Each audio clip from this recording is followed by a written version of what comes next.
People say I ain't no good, and I'm crazy as a loon. Cause I shave my head in the morning, pick guitar in the afternoon. Just like old Chief and Charlie, I like to lay around in the shade. Well, I ain't got no money, but you better believe I got it made. Cause I ain't asking nobody for nothing if I can't get it on my own.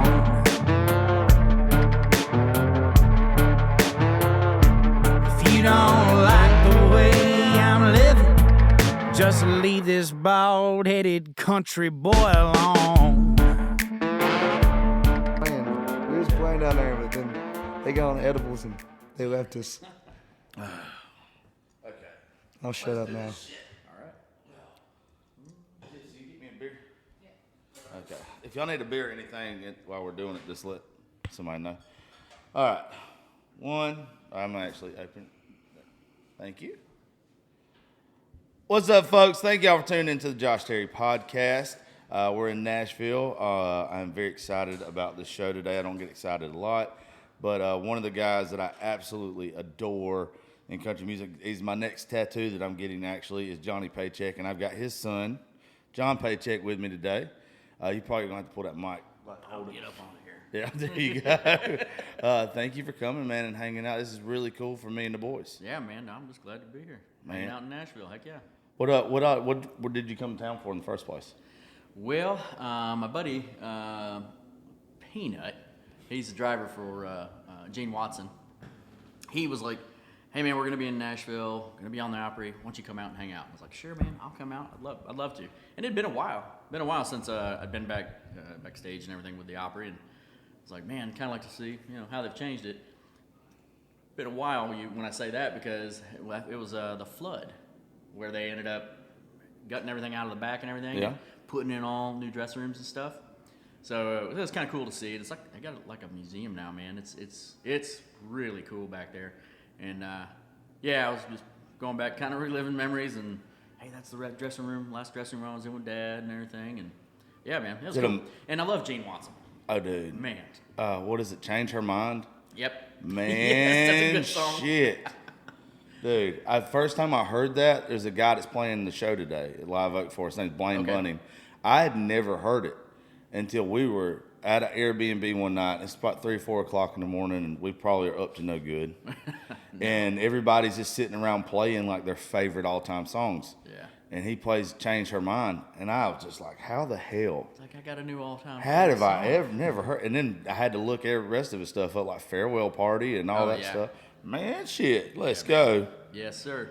Man, he's one of the originals, and man, hanging around. I was telling him last night, I was like, it's just hanging around all them.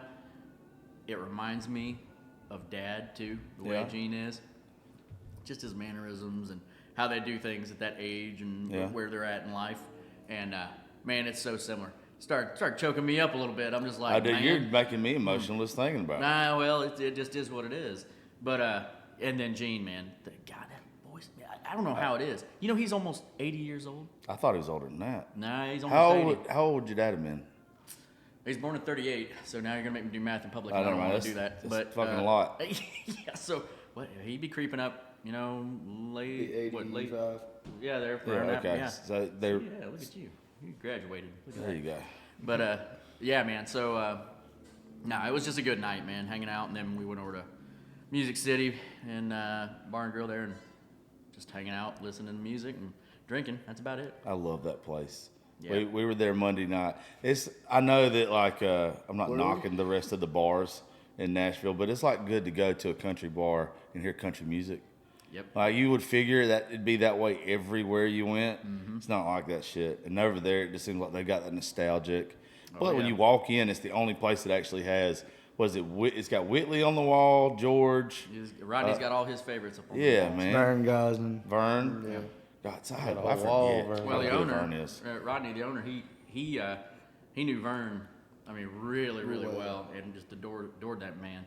And that place has got a lot of special memories too. Yeah. Man, there's a cool photo circulating around the internet. It's Little Jimmy Dickens, and he's standing by a bar stool, and it's got all in rhinestones of Little Jimmy Dickens. It's from Music City because he used to go, in between, doing their stuff at the Opry. He'd cruise on over, sit there, have a few, head back. You know what I mean? That was also old school, the way they used to do things. Now I think it's not in your contract. You're not allowed to do it. It's just a way a lot of these new music groups and stuff are. Yeah. But now, man, he'd head on over there, have a few, head on back. That bar stool, I don't know where it's at because it's not there now. I need to ask Rodney about that. But, I've seen that. Pretty I've cool, seen that man. picture. Yeah, it's pretty cool. That place is great. Back in the day, how long were you, I guess, on the road or whatever with your dad before it?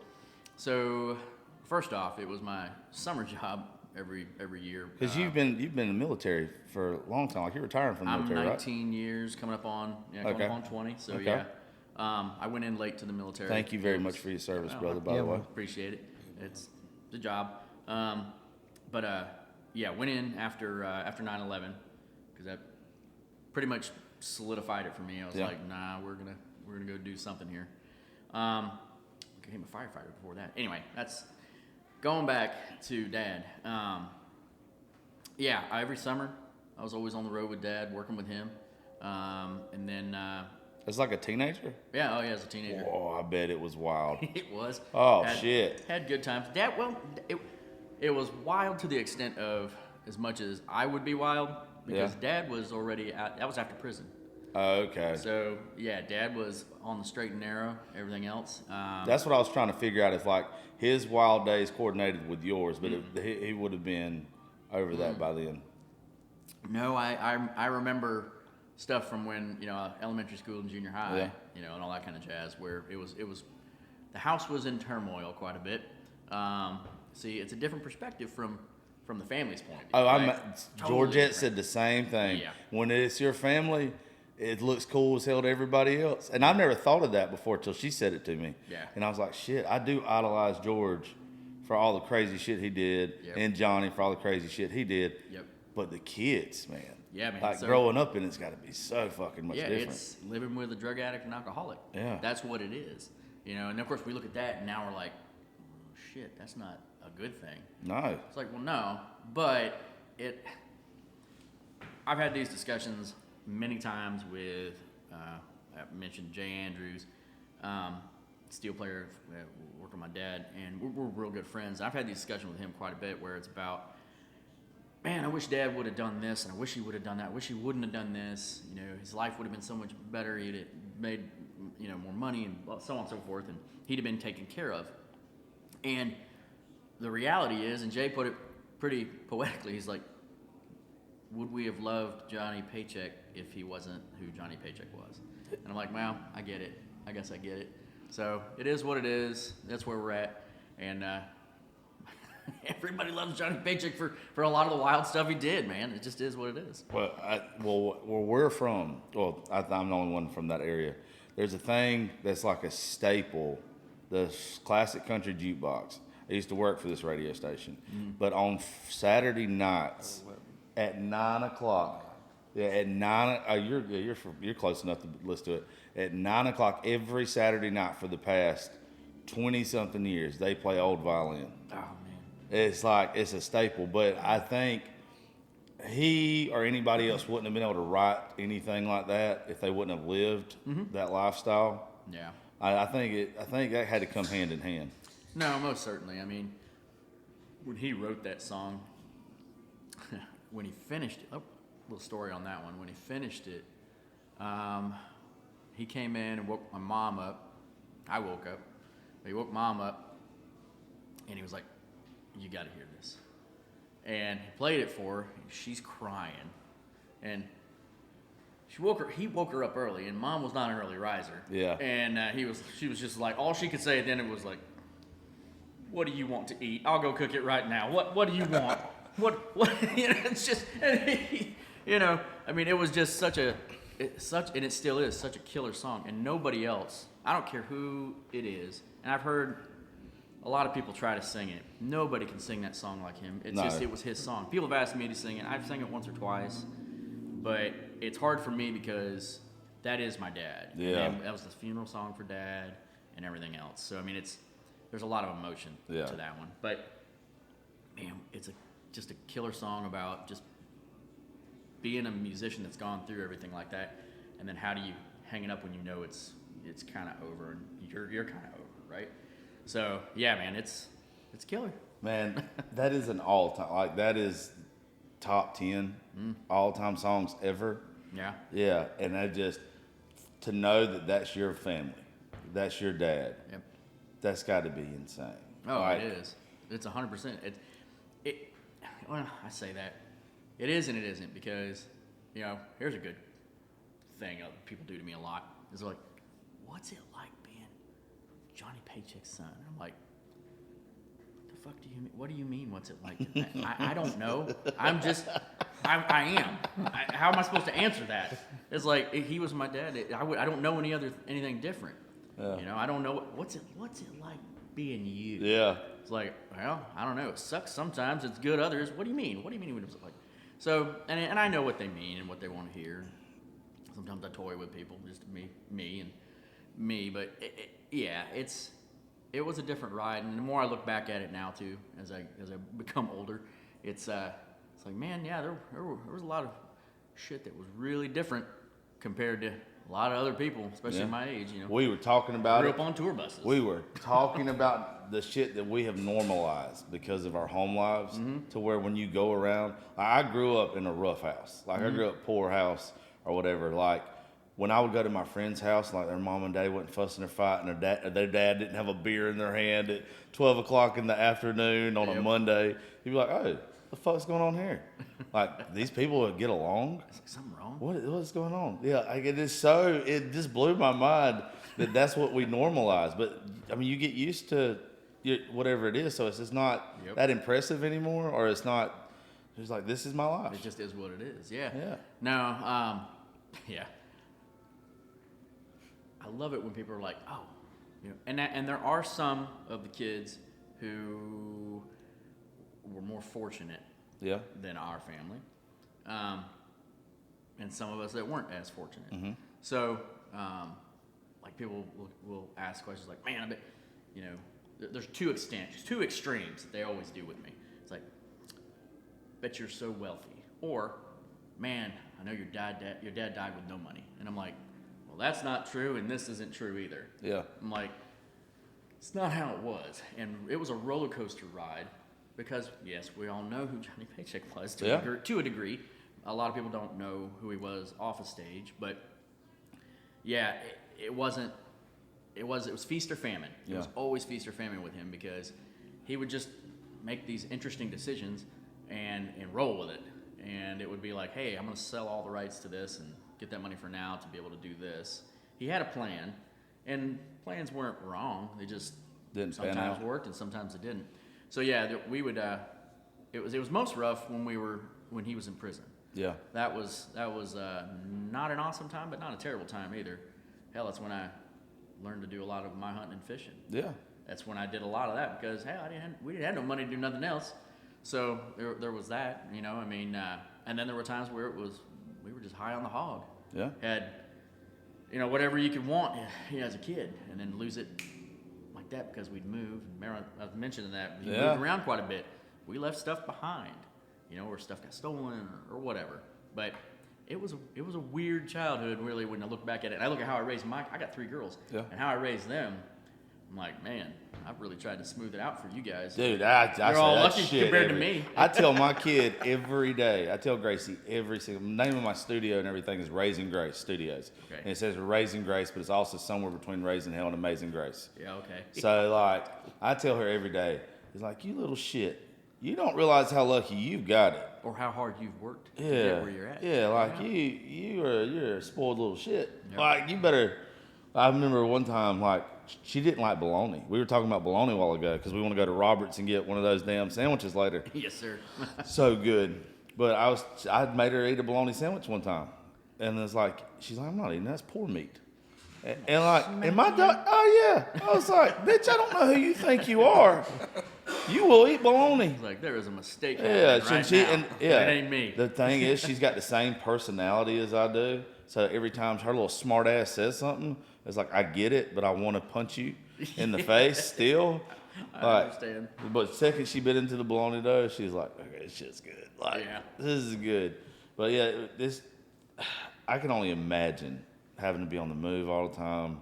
How crazy. Did any of that get you into wanting to be a musician? I know. No. So how did that come about?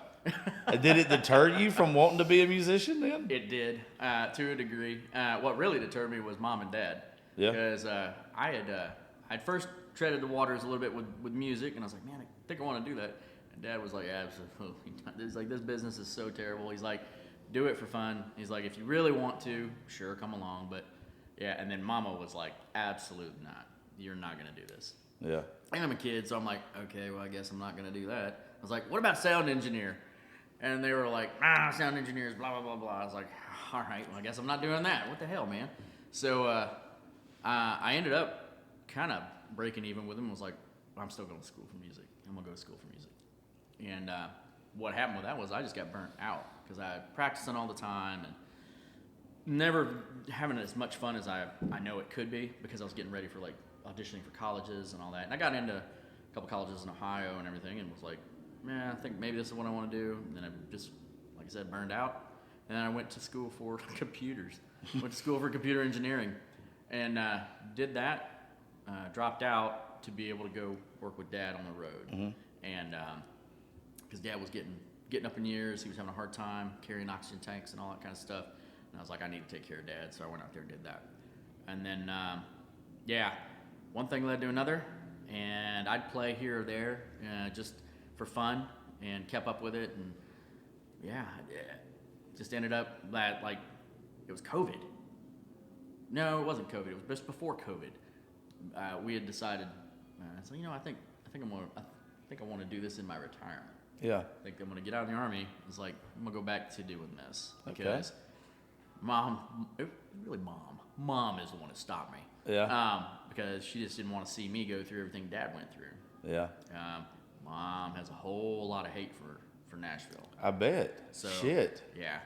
So I was like, well, we'll check it out. Now, brought her that first album that I did, and she's like, man, that's really good, that, and the other. I'm glad you're doing this. And I was like, well, shit, what do you mean?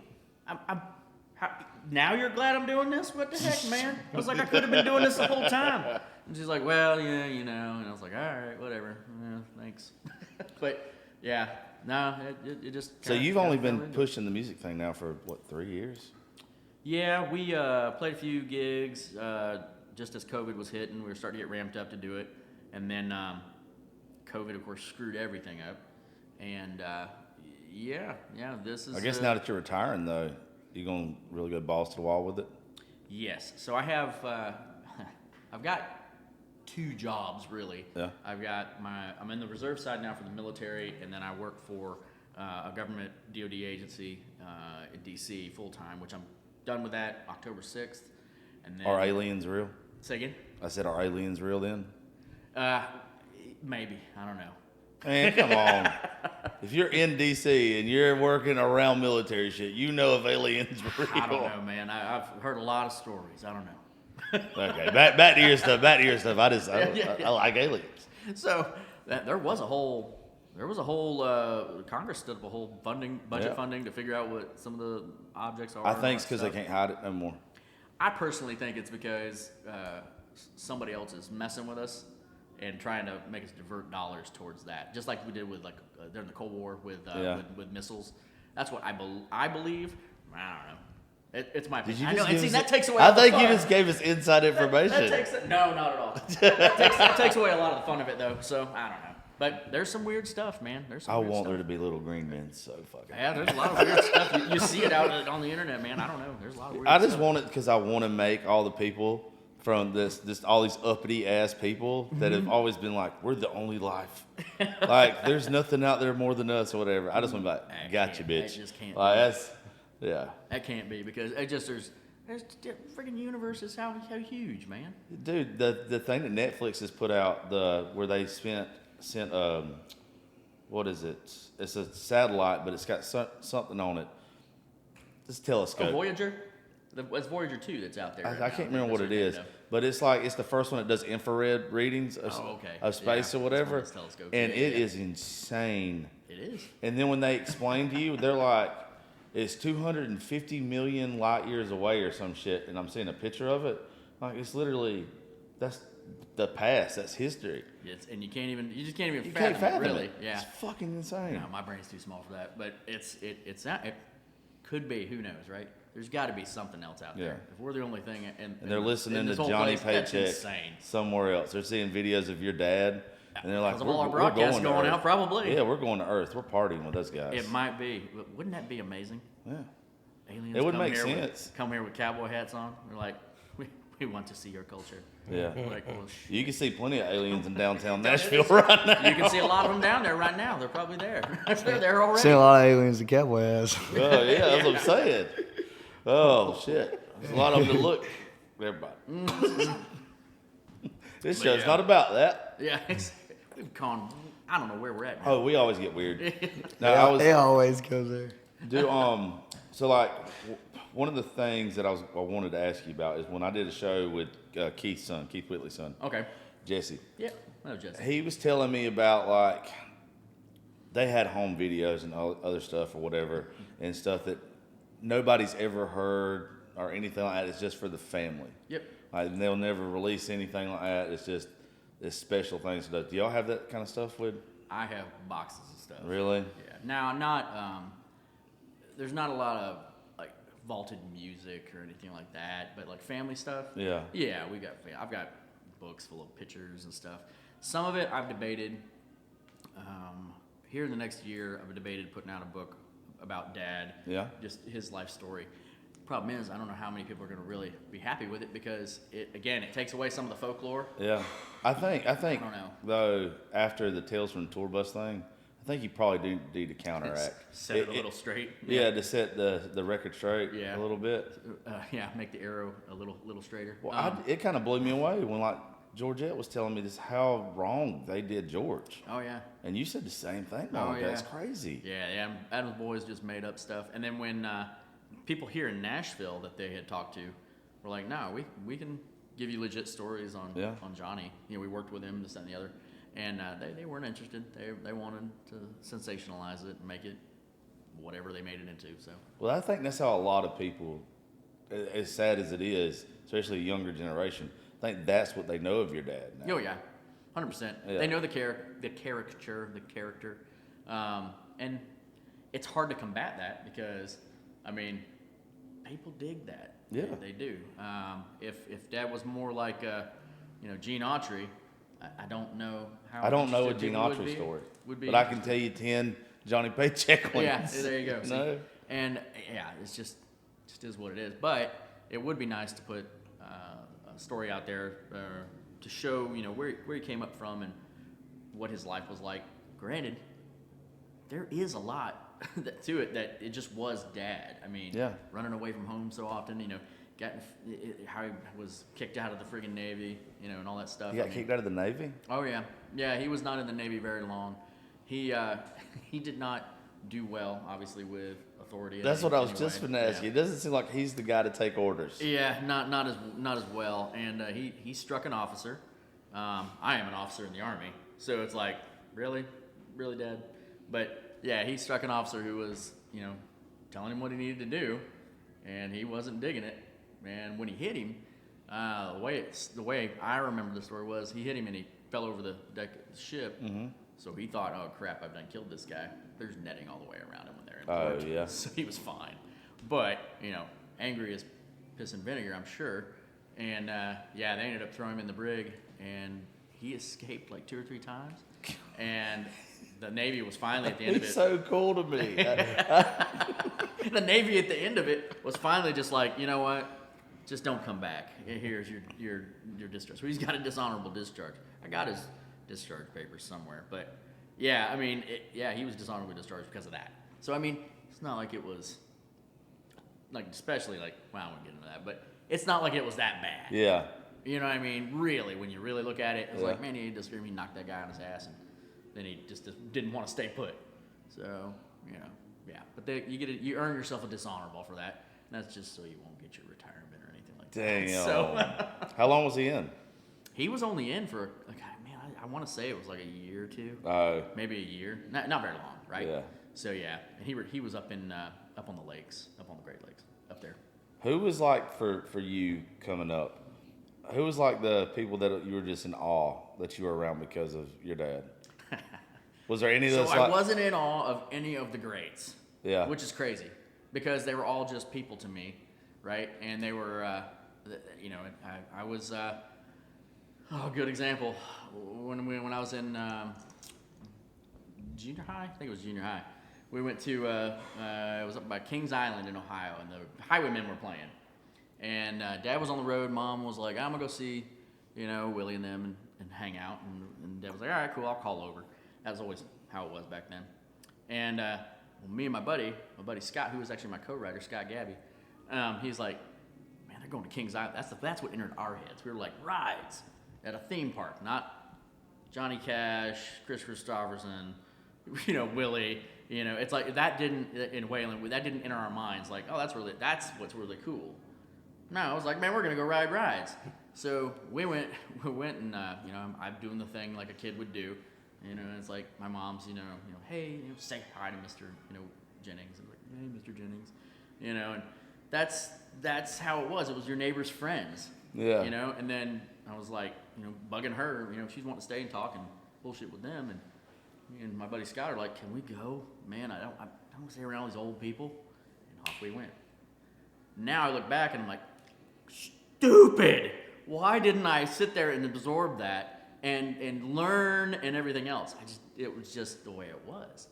So growing up, when I really started looking at music more, it's more like people that some may not find, that interesting. Yeah. Which I liked, Clint Black and Oh yeah. George Strait, and Dad was not a huge fan of him because he was a good-looking guy. All the women liked him, and he was like, that's the only reason they like him. I think that was more a little bit of jealousy because George Strait was doing really good at the time. But anyway, with his hits. It was people like that. And then the older I've gotten, I've gone back and I've been like, man, Jesus, Waylon really had a lot of interesting things that he did musically. Yeah. Like, man, I wish I would have paid attention more, but I didn't. And then Dad too. Man, I took about like 3 years just researching my dad as a musician and not as Dad. Mm-hmm. Or this person I was angry at as a kid.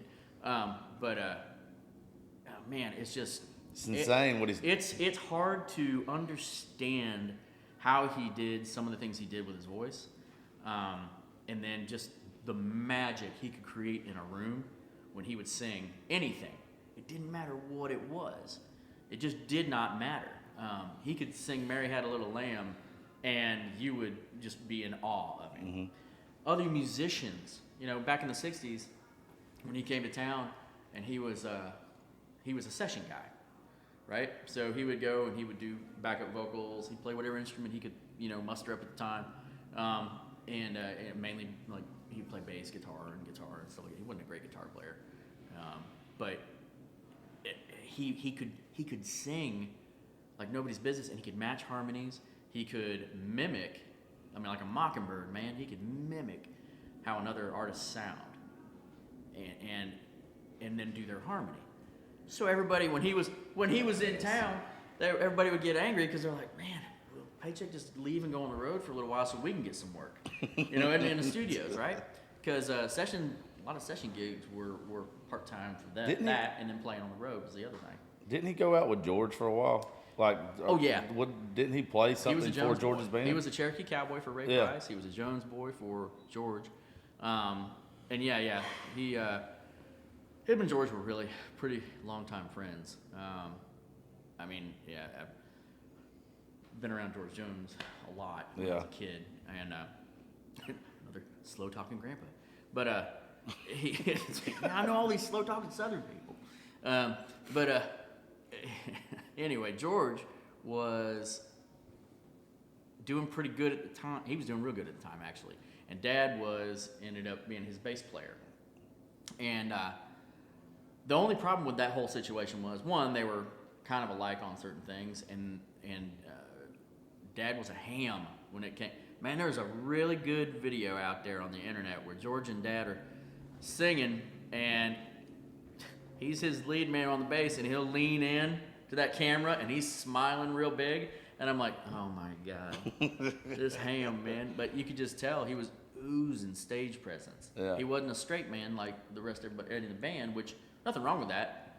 Everybody got their place in the parade, right? Yeah. So, but yeah, he was just oozing friggin', showmanship, and just eating it up. And George is pretty straight laced, back then. And then he got more presence, I would say.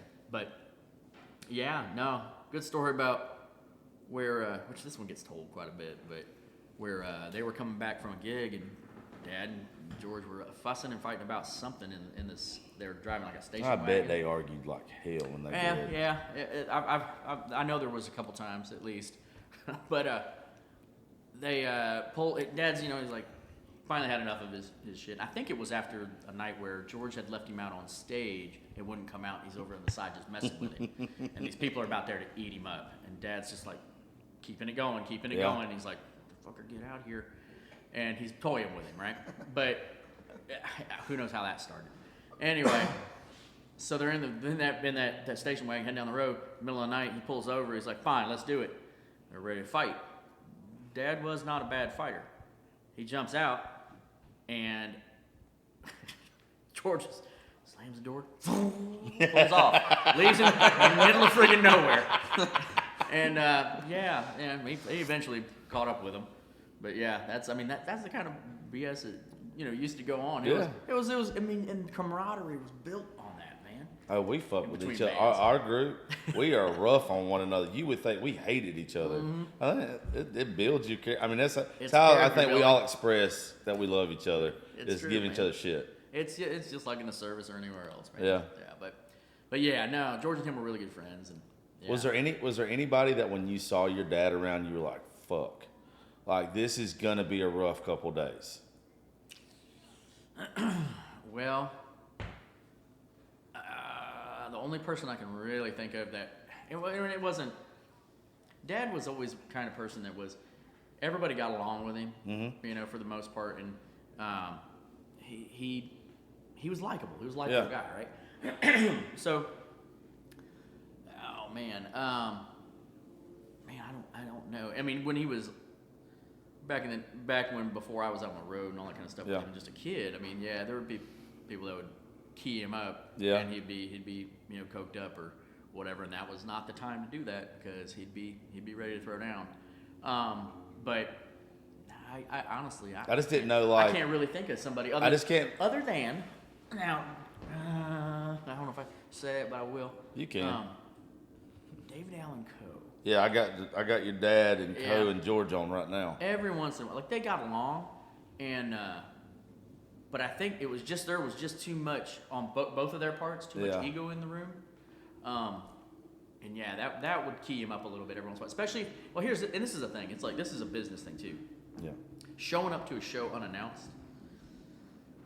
A lot of people don't like that because they got a rhythm to how their show goes, and this is what I'm doing, and like you just want to come up on stage and sing and stuff like that. That can make somebody a little bit of the red ass. Right? I've seen it. So I've seen that a lot. Yeah. So I don't know, man. There might maybe that, but no, not for the most part. Even David and Dad got along pretty well too. So. David is one of my dream shows, and he's not far from where I'm at. But I want to do it with him to where we're just sitting there and he's completely comfortable. I've been around him before. Yeah. He's not the nicest person at all. He can be a little harsh. Yeah, but I like that he's just blunt the way he is or whatever. Yep. I don't know if you ever seen the interview with him that's out there. I will show it to all y'all if you hadn't. Where David Allen Coe is like, if he would have said this shit in this day and age, I would have never. Oh yeah. Yeah, but he's just like, you gotta. If she ain't gonna act right, you make her act right. And the lady interviewing him was like, "What do you mean by that, David?" He's like, "She don't do what she told. I'm gonna knock the shit out of her." Yep. Like, God damn, David. Yeah. Oh yeah. But the thing is, that's part of the problem though, because man, it's hard to make a living when you start alienating people, and they know when you show up, it's like. It's gonna be a circus. It's gonna be hard to deal with. It's like, is the money I'm going to make off the bar tonight really worth this? You know, because then I got to repair the bar. You know, so I mean, there's a little bit of that. It makes it hard. You seem, and I mean this with respect, like straight laced. You're pretty like even keel person. When you are trying to play a show or talk to somebody about doing, do they expect you? Everybody I've killed has been Taliban, so we're good. Okay, good. Do they? do the people when they're booking you or reaching out to you? Do they expect you to be like your dad? Oh boy, yeah. Oh boy, that's a touchy one. Man, you throwing that out. Well, yes. I mean, it just not a touchy one for me. But what I'm trying to say is, yes, they do expect me to be. Great story. Okay. Yeah, see, you good. I get paid for this, bro. Well, not a great story. It's an all right story, right? So. Think about it, the story, you know. When I started coming back to Nashville, right? Because I had wrote it all off too. After Dad passed, I was pretty. Mom had influenced What it. year did he pass? 2003. Okay. So Mom had kind of influenced it too, and the fact that I just saw how the industry did Dad, and I was irritated, and I was like, you know what, screw all this, man. I don't want to be a part of it. And I was a road manager for Dad too, and I saw a lot of shadiness there too, and I was like, I don't need this shit, so I'm out. But when I came back, I was like, man, maybe there's a place for me, maybe not. We'll see. And everybody who had who didn't know me, which was the majority of people, because I just hadn't been around. Everybody I knew was either passed away or whatever, right? So the ones that I did start meeting, they were like, man, they get to talking with me a little bit, and they're like, you're not at all what we thought you would be. Yeah. And I was like, what do you mean? You didn't think you'd be a Black Hawk pilot? And they're like, well, no, man, just you're Johnny Paycheck's kid. We figured you'd just be a train wreck. I'm like, well, fair enough. I'm not, but I appreciate it. Thanks for the vote of confidence. But you know what I mean? It's like, I know, I completely get it. Yeah. And I mean, I can't knock them for that, but it makes it hard. It makes it real hard when you go, hey, John Paycheck, Johnny Paycheck's son. We're looking at booking gigs, this, that, and the other. And I'm like, yeah, we've dealt with other entertainers' kids, or we've this, or you're Johnny Paycheck's kid, that kind of stuff. Yeah. And it's like, yeah, well, how about let's just give me a shot here, and we'll check it out and see what you think. And I haven't disappointed anybody yet. I'm sure I'll disappoint somebody. That's just the way the world is. But no, man, it's like, I saw how all that stuff affected my household when I was a kid. And I was like, I'm not interested in that. I don't want to live like that. So I got a lot of respect for that. That's how I had a hard time a little bit with alcohol here and there because of the military and just some of the stuff and firefighting too, with how we bond and then how we deal with things sometimes. But and nothing. Never had to go to AA or nothing like that. Just take care of myself. I probably should have a couple times. Fair enough. But no, that's cool. I'm Nothing glad. wrong with that either. I'm glad that you're different. I'm glad like there was already one him, now there'll be one you. Yeah. You know. And I'm not like. Don't get me wrong. I ain't a saint, and I'm not like a holy roller that we got to wear off alcohol and all that kind of stuff. That ain't me either. Yeah, we don't drink or do drugs around. No, not at all. So, but yeah, man. For you, right? What? Hey, y'all, I gotta take a piss. Y'all want to take a break real fast? There we go. All right, we're back.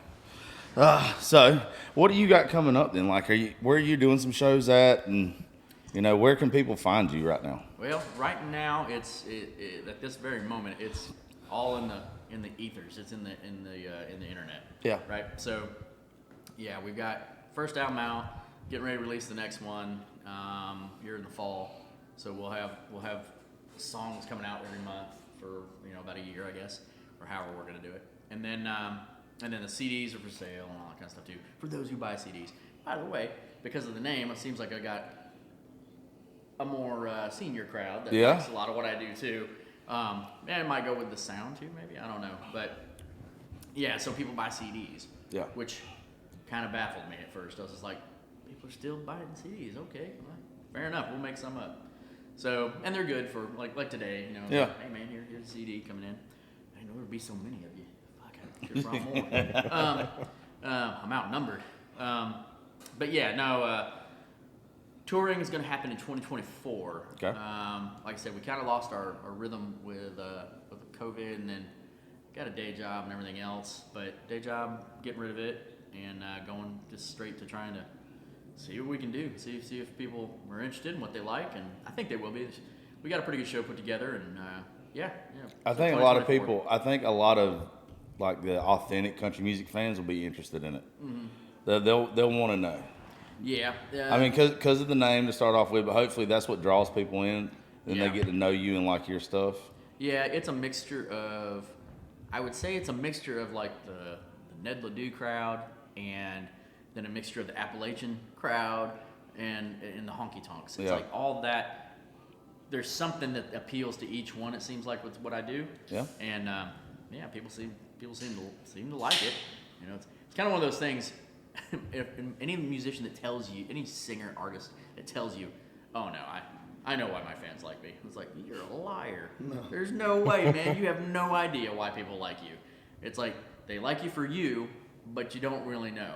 It's like, well, hell, I'll guarantee you, if I asked you, it's like, why do people like you? You'd be like, I don't know. I guess I'm a nice guy. I would have to find one to do it first. We don't fucking like him. Sometimes you gotta look through a big Rolodex, but you know. We love him. Yeah, there you go. Oh, see, there you go. Yeah, I'm not an easy person to like, but I'm an easy person to love. Well, that's fair enough. But you know what I mean? It's like you don't really know, and you don't know when you put music out who's gonna like it and if they're gonna like it and why. Dad in a million. We're going back to Dad for a second, but Dad for a million years. He loved, he liked Someone to Give My Love To, that song. He liked, man, there's a handful of songs that he really liked, right? Yeah. Waltz of the Angels is another good one. But, like, those songs didn't climb like Shove It. Yeah. And Shove It was simple. It really is a simple song. And he's just like, I have no idea. I mean, it hit at the right time, the right thing. And that's grateful for it. That's probably like my least favorite of his songs. Yes, man, he's got a huge and amazing catalog that people don't. It seems like a lot of people don't dive into, and they just don't know what's there. Maybe I don't know. Dude, I'm telling you, he's one of those that he was kind of like Willie Nelson to me. Mm-hmm. I didn't appreciate Paycheck's catalog until later on in life. Like I'm 35, so probably about 28, 27 when I started really listening to what the songs were and not just the song. Yep. Yeah, Paycheck, it don't get no better. Dude, like he has some awesome that song, stuff. When the good Lord calls me home, everybody's going to cry their ass off at my funeral to Outlaw's Prayer. That might be the only damn thing that gets played during the whole service. I love that song and what it stands for. Yes. You will hear me drunk as shit on a dirt road in South Georgia at 4 o'clock in the morning. That song is one of the ones you're gonna hear coming out of my truck. It's a good one. It is a real good one, man. And the way he tells a story and can sing that song, it's magic. It's all magic. Him and Conway are the only two that can talk through a song and make it sound that good. Conway, that's a whole different magic, man. He was. Oh, he I ain't knocking Dad, but man, I like the way Conway can tell a story. Oh yeah. Yeah. Those two. Yeah. Yeah, but anyway, so yeah, back to my stuff. 2024, we're looking at hitting it pretty hard, probably through starting in June, I think. I'm going to reserve May mainly to Virginia, where I'm living now, and we'll get amped up there with the band and get things going again, and head back out until somewhere late in the fall. Because cool. My policy is going to be to make sure that I take off during the holiday seasons and everything else, because I remember being a kid and Dad was always on the road. Mm-hmm. May not make it home for the holidays, things like that. Nah, I ain't doing that to my kids. I didn't do it. I've only done it during deployments for the military, and I won't do it any other reason. So, yeah. I like that about you. Like I grew up in a house to where my sister took what my mom and dad did as an excuse to do it, and I wanted to be the complete opposite. Yeah. So it made me a much better dad, much better in a lot of things in life. Yeah. So I think that's what, like, you've took the bad that happened and turned it into, I know not to do this with my kids. And I don't blame like Dad or Mom or any of that stuff for in any of the past or how they did things, because that's just what they knew. Yeah. And then it was a different world. I do not agree with I did my best. Like when I hear that phrase come out of anybody's mouth, I'm like that's like a parent. I'm just like, motherfucker, what do you mean you did your best? Don't start with me. I'm like, I ain't hearing that. Oh, we both got daddy issues. I'm the same way. Man, did my best. I was like, okay. Oh, all don't right. tell me just because you paid the bills you love me. Dad, well, I'm gonna throw it. Anyway, okay. So that's the truth. Well, you can tell we got some trauma. It just is what it is. But no, I mean, nah. And then like touring wise, I'm trying to get more out west, and they really like the music out in Texas. So If they like and you in that's a hard Texas, one. you'll make it somewhere. Well, it's a hard one too because you know if you're not a Texas artist, it can be difficult trying to get gigs in Texas. But I've got a lot of Texas connections, and they seem to like it, and we'll probably be playing there quite a bit too. So, but if I'm going there, I got to swing through, come back up. So yeah. Do you write a bunch of? I mean, do you pretty much write all your stuff? Yes. All my music is written by me or with a co-writer, and I only use one co-writer mainly. So. Scott Gabby, I write with him. He's an unknown. He's just a friend of mine that we've known each other since we were kids. You need to write one with all of us. That'd be so Write cool. one with all y'all? Yeah, that'd be so cool to write one with you. Well, I'm in. So yeah, we can try Right. it. It will be fun. It's Yeah. a fun experience. I actually, you know what? I got one that I think will definitely appeal to you. You know, oh shit. Oh, we're I think I need you. Man, I didn't think. I just thought about this. He might be really good for. I got a song called "Wild Man in Music Row" okay. that I'm gonna put out this coming up, and it's basically, remember Teen Wolf? Yeah, Think about. I don't know if I like where this is going.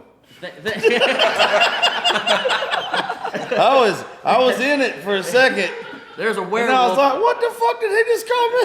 There's like a monster werewolf guy stealing beers and women on Music Row. I'll do it. Pretty much what this song is in a nutshell. I'll do and it. it's a ton of fun. And I was like, well, I guess I could be the werewolf. And I'm like, huh, Oh, I'll be the it werewolf. might be interesting, or maybe just one of the werewolf buddies in it. I don't know. Yeah, y'all got beards. I don't know when you got a beard.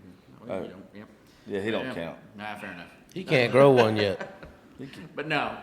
He's 17. Yeah. Oh, okay. He can't grow one yet. Well, there we go. That's fair. It's coming. It'll happen. Don't worry. He's just gonna buckle it all up at the bottom so it looks like a beard. I want to say something so bad, but I ain't gonna say it. Bob would probably like I ain't it. gonna say it. Don't fuck around and find out. You Talk don't want about this heat later. today. You don't want this heat today, boy. So anyway, but yeah, man. So touring next year. We'll see how it goes. It should be good. And then it's kind of this whole thing has been kind of this 5-year project. It's going to go longer than that. Yeah. So yeah, we'll just keep doing it until the wheels fall off, I guess. That's cool, dude. I know that all of us will look forward to it. Anytime you got something coming out to you, you'll have to let me know. Okay. And we can help you with the release stuff on it. That's kind of what we do with anybody that runs with us. Yeah. It's like we got people that's got big social media followings, and we mix them with the artists and shit that we do everything with. That way it's... That's cool. Yeah. Yeah, Well, man. it's I'm picky about the people that I have on the show, like especially when it comes to country. Are you But- kicking me off? Is that what happened? Yeah, absolutely. Okay. You call me a fucking werewolf.